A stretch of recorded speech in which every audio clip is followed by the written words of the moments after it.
ලෝචනා ඔයාත් මේ සලොන් එකෙන් දන්නේ නේල්ස් කරන්නේ. ඔව්. අපි නම් 6 years ම ඩිස්ප්ලේස් තමයි යන්නේ නේල්ස් කරගන්න. ඇත්තට? මම එහා පැත්තේ තියෙන ෆේමස් සලෝන් එකට තමයි නිකන් හෙයා එක පීර ගන්න උනත් යන්නේ. ඇයි යන්නේ? මම shopping කරන්න ගියත් ඒ famous salon එකට ගිහිල්ලා makeup කරන් තමයි යන්නේ.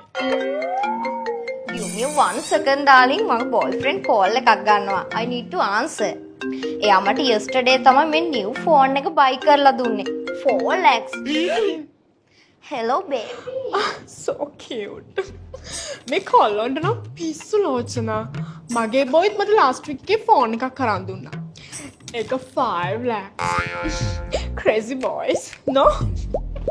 මට එක පෙන්නන්න විදිහක් නෑ. මං එක ගෙදර තියලා ආවිල්ලා. ෂා ඔයා මාර ලකි. මේ ආයෙෂ්ට පිස්සුවනේ.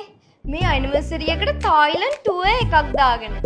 මගෙන් අහනවා 1 week ද 2 week ද ඉන්න ඕනි කියලා. අපිත් තායිලන්ඩ් කොයි.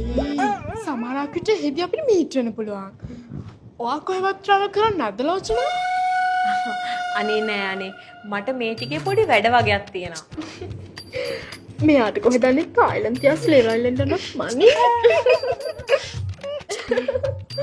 ඒක නෙමෙයි ලෝචනා. ඔයා කොහෙන්ද ඔය ලස්සන ඩ්‍රෙස් එක ගත්තේ? මේක මම්මයි ඩිසයින් කළේ.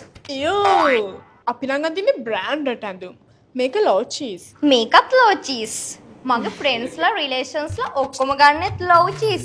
මගේ බොයිෆ්‍රෙන්ඩ් වර්ක් කරන්නෙත් ලෝචීස් එකේ. අර එන්නේ කියද්දිම